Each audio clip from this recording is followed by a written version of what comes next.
इस समय ट्रम्प साहब से 40 मिनट बात करके मोदी जी को क्या हासिल हुआ होगा मुझे नहीं पता, लेकिन कमेंट्स में आलोचना ही मिलेगी। अगर आप ऐसे आदमी के साथ बैठते हैं जिससे बदबू आ रही हो, तो आपके साथ भी बदबू ही आएगी।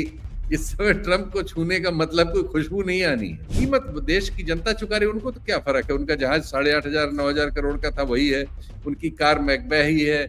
उनके कपड़े 6 बार ही बदल रहे हैं। आपने मानवीय सूचकांकों की बखिया उधेड़ दी।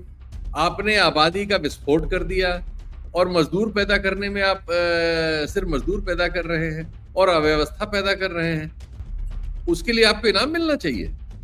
यानी जिन चीजों पे आपको दंड मिलना चाहिए उस पे आपको इनाम मिल रहा है। इस तरह का कोई, ये तो अन्याय है ना सीधे सीधे। ये सरकारें दबाव पर चलती हैं। नमस्कार, मैं हूं संजीव श्रीवास्तव। आप देख रहे हैं 4 PM। दोस्तों, ईरान की इजराइल और अमेरिका से चल रही जंग के बीच विश्व व्यवस्था बदल रही है, इस तरह की सूचनाएं लगातार आ रही और दुनिया बेहद बेहद संकट में है।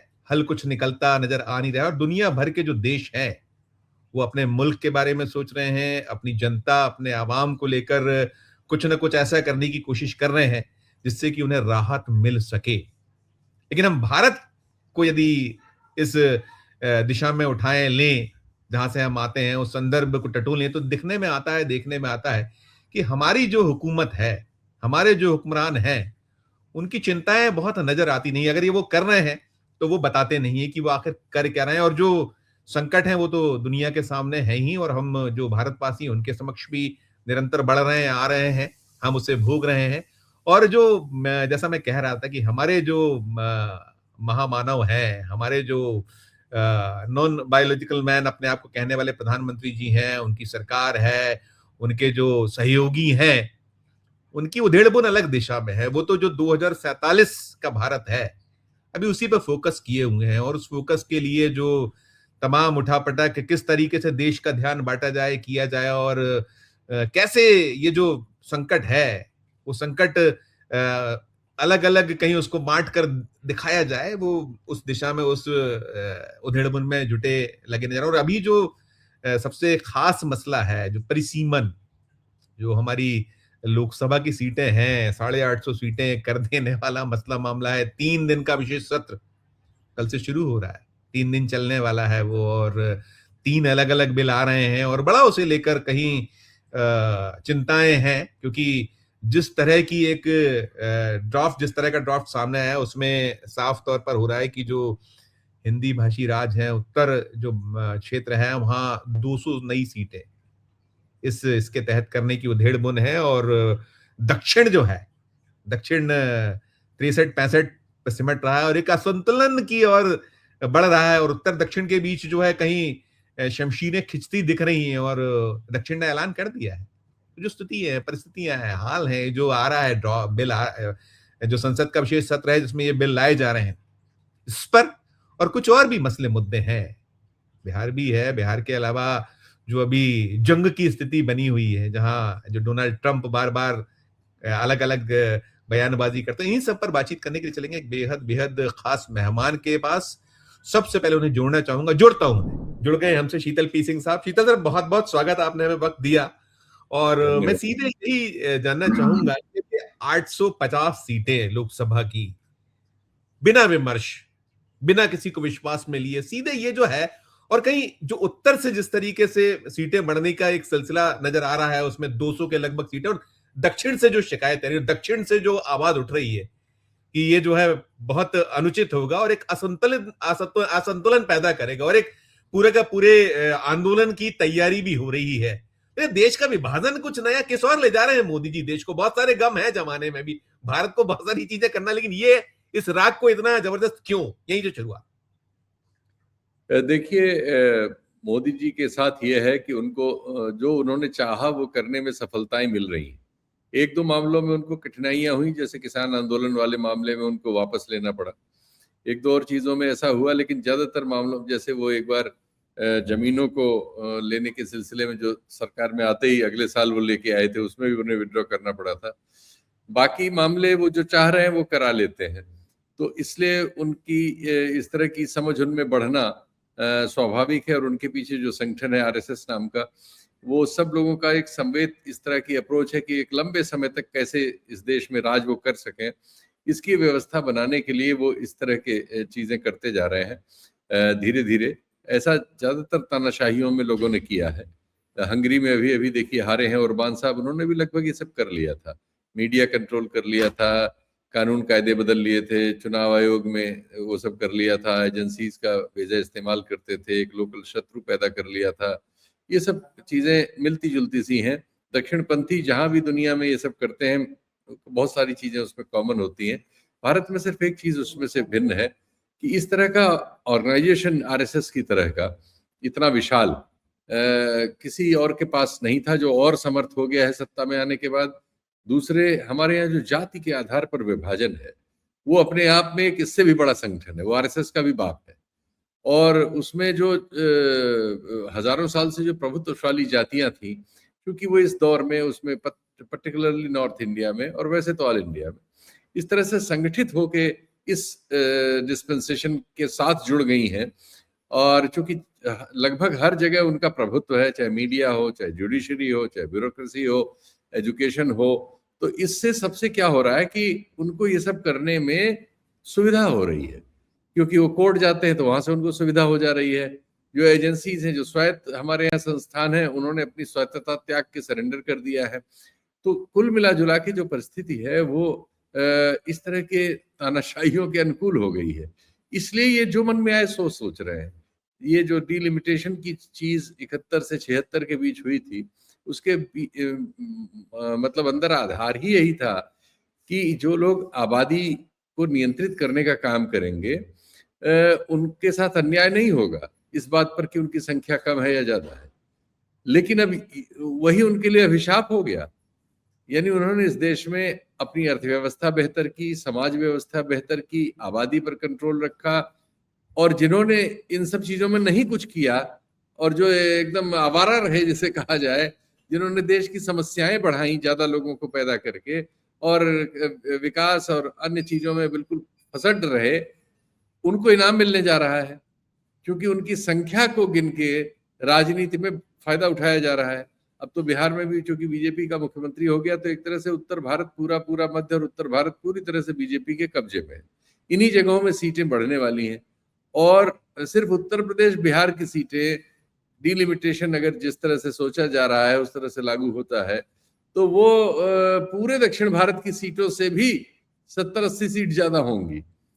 तो 76% के आसपास का है, 200 सीटें बढ़ाने का कहीं निकल रहा है, और वहां दक्षिण में तो 63 से 65 के आसपास है। तो वो जो इतना जबरदस्त असंतुलन, वही 16-17% उनके रह जाएगा सारे दक्षिणी राज्यों का। तो ये निश्चित तौर पर एक परमानेंट पॉलिटिकल विवाद को जन्म दे रहा है ये, क्योंकि फिर दक्षिण की पूरी राजनीति इस पर केंद्रित हो जाएगी। ये होना शुरू हो गई। अभी मैं देख रहा हूँ नायडू साहब ने ये जो महिला बिल वाले पे जो प्रस्ताव है, इस पे एक ट्वीट किया, इतनी गालियां उनको मिल रही हैं।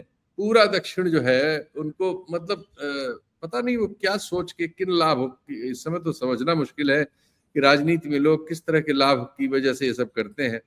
क्योंकि ये कहा जा रहा है कि वो जो मामला है जो अमेरिका में जिसकी जांच हो रही है, वो अडानी का मामला, वो आंध्रा तक आता है, तेलंगाना और आंध्रा ही आया हुआ है, और उसमें कुछ तार इनसे भी जुड़ते हैं, ये आंध्रा के प्रशासन से जुड़ते हैं, जिसमें बहुत सारे अफसर और अन्य शामिल हैं।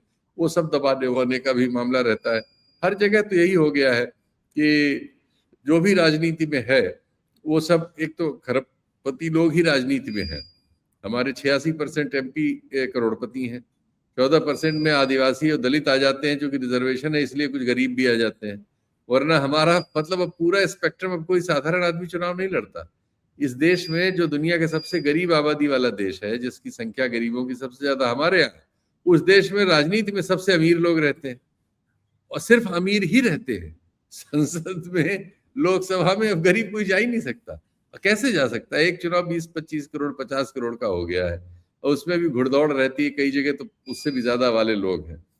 पार्टियां वो जिनके पास पैसे ज्यादा हैं वो ज्यादा सीटें जीत रही हैं, जिनके पास सेठ लोग ज्यादा हैं वो ज्यादा जीत रहे हैं। सब चीजें ध्रुवीकृत होती जा रही, कम लोगों के पास ज्यादा लोगों की जबान कब्जे में हो रही है।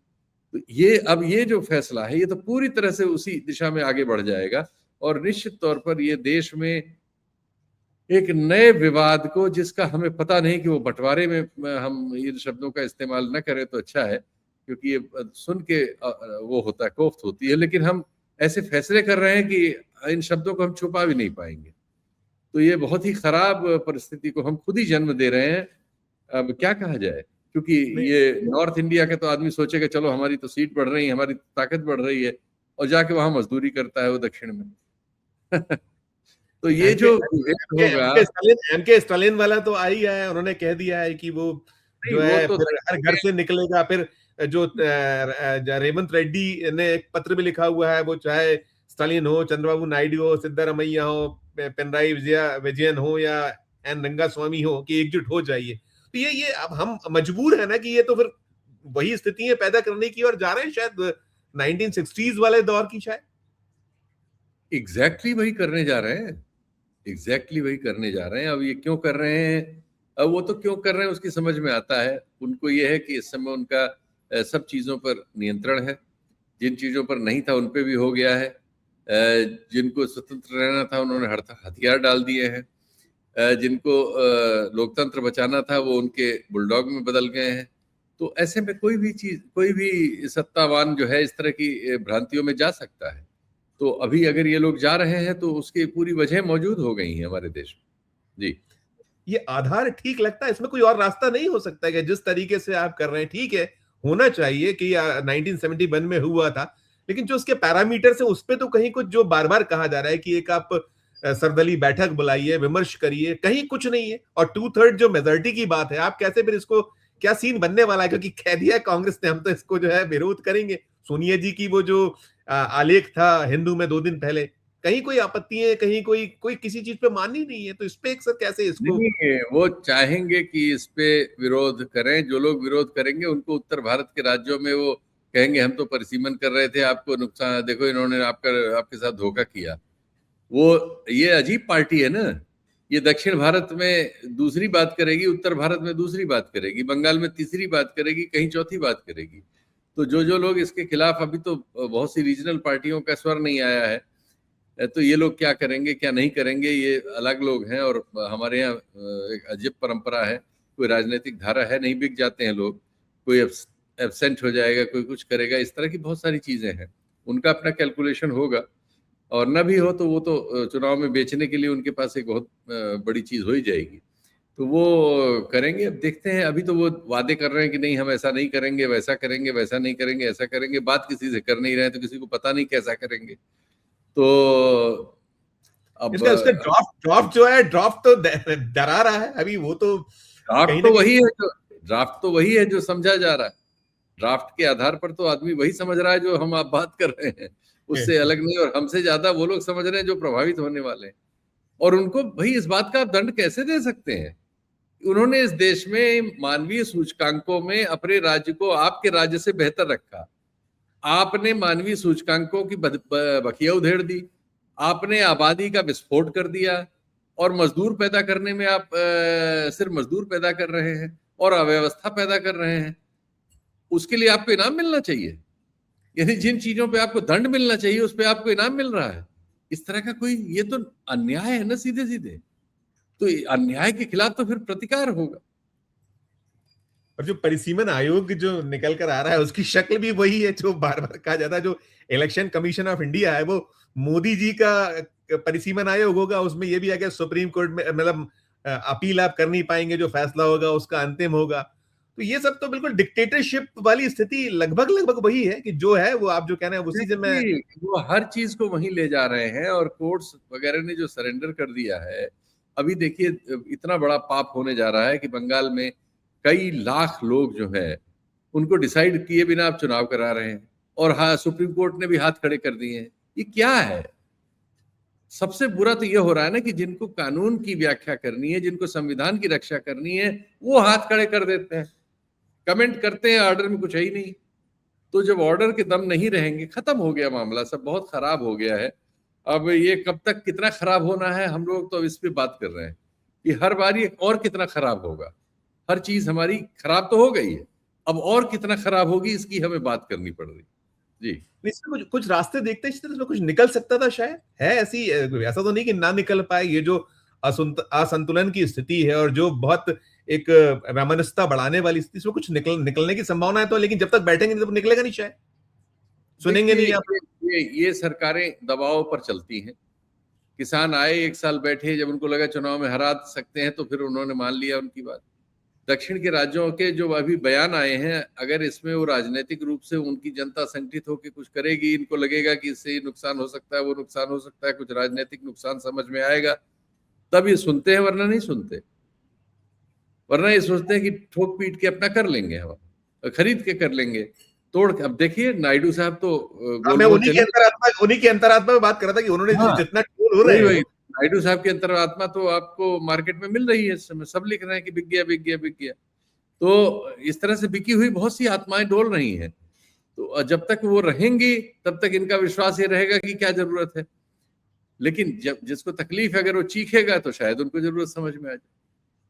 इसमें भी फिलहाल तो यही दिखता है, जो हालात बन रहे हैं, जो जिस तरह का सरेंडर की मुद्राएं हैं, तो वो तीनों बिल पास हो जाएंगे शायद। वो जिस तरीके से साम नाम दंडभेद करा लिए जाएंगे, भले ही 2/3 मेजोरिटी की कहीं जो कमाल हो रहा है राजनीतिक पार्टियों को सीधे सीधे। अभी मैंने एक पोस्ट डाली है कि इधर पिछले 1 महीने में ईडी बंगाल पर बड़ी कृपा दिखा रहा था, सारे फैसले, और सिर्फ अपोजिशन, मतलब जो बीजेपी के खिलाफ वाले थे उन्हीं के छापे पड़ रहे थे।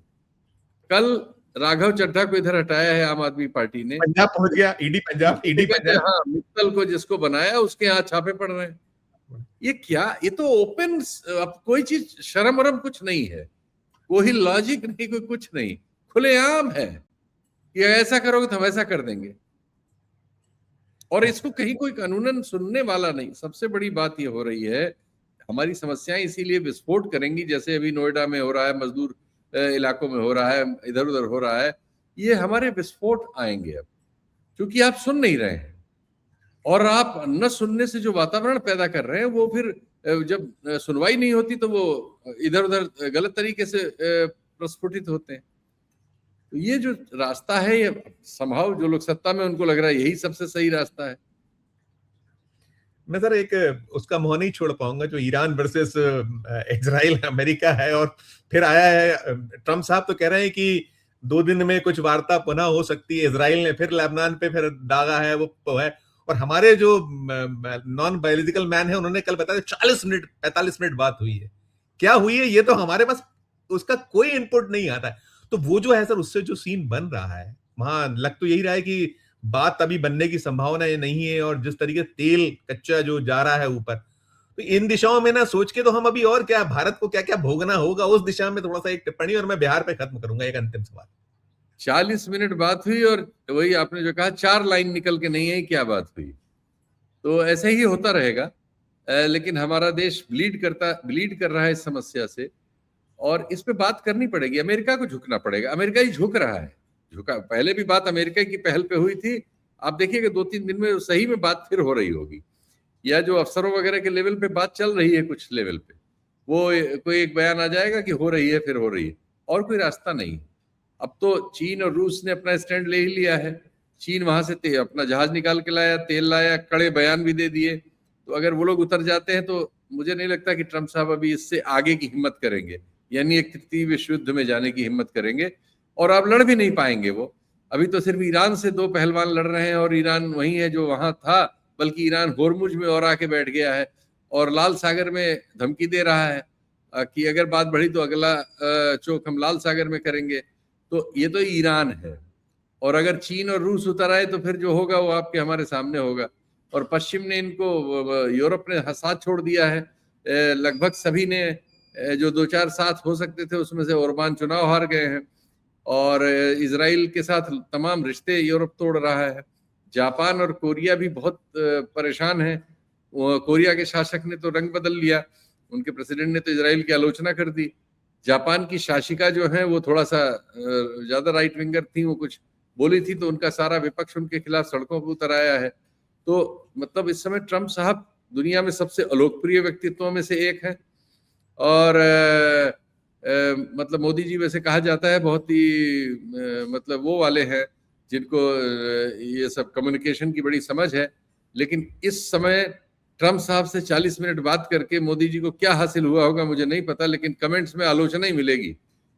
अगर आप ऐसे आदमी के साथ बैठते हैं जिससे बदबू आ रही हो, तो आपके साथ भी बदबू ही आएगी।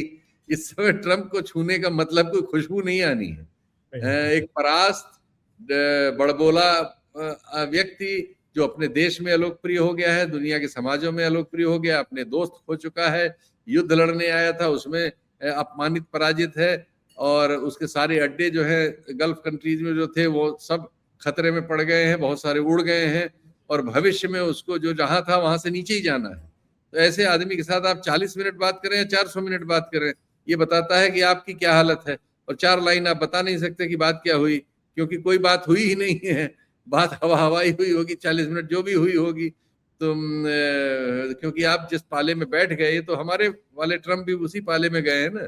जब दुनिया वो पाला छोड़ रही थी तब हमारे वाले कूद के उस पाले में चले गए हैं, और सारे पाले छोड़ के तो कीमत देश की जनता चुका रही है। उनको तो क्या फर्क है, उनका जहाज 8,500 9,000 करोड़ का था वही है, उनकी कार मैकबे ही है, उनके कपड़े 6 बार ही बदल रहे हैं, उनके लिए भीड़ जुटाई ही जा रही है, वो रैली में भाषण ही दे रहे हैं, उनका मोब्लैक पेन है, विदेशी चश्मा है, और राष्ट्र की बात है।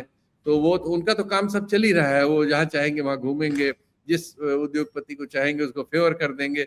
उनको क्या कष्ट है? कष्ट इस देश के 140 करोड़ लोगों को है, हमको आपको है, जिनको रोजी कमानी है, रोटी कमानी है, या कोई घर में कमा रहा है उसके भरोसे हम चल रहे हैं। तो कष्ट हमें आपको है। तेल महंगा होगा, महंगाई बढ़ेगी, अर्थव्यवस्था टूटेगी, निर्यात नहीं होगा, आयात बढ़ जाएगा, कीमत डॉलर ज्यादा देनी पड़ेगी, स्टॉक हमारे खत्म होंगे, शेयर मार्केट टूटेगी, तो हम आप रोएंगे ना। उनको क्या फर्क पड़ना है, वो तो उसी बंगले में है, उसी सुविधा से है, उतने ही एयर प्योरीफायर उनके यहाँ चल रहे हैं, उतने ही एयर कंडीशनर चल रहे हैं, उसी वैसा ही जहाज उनको उठा रहा है, वैसे ही हेलीकॉप्टर उनको ले जा रहा है, वैसे उनके कपड़े सिल के आ रहे हैं, रोज बदल के उनको पहनाए जा रहे हैं। क्या फर्क है? 850 सीटें वही 2047 का जो लक्ष्य है उसी के लिए है कि 200 बढ़ा दीजिए और करते रहिए आप। वो अपने लिए है और आने वाली पीढ़ियों के लिए है, उनकी वाली राजनीति करने वालों। जी मैं तो बिहार पे खत्म करूंगा। बिहार में जो आज से युग नया शुरू हो गया, मतलब फॉर्मली शुरू हो गया कि शपथ हो गई सम्राट चौधरी की, और इलेक्शन के दौरान क्या क्या कुछ निकला था, सारा कुछ हुआ था। नीतीश जी भी सरेंडर है, आपने चंद्रबाबू नायडू का कहीं कह दिया।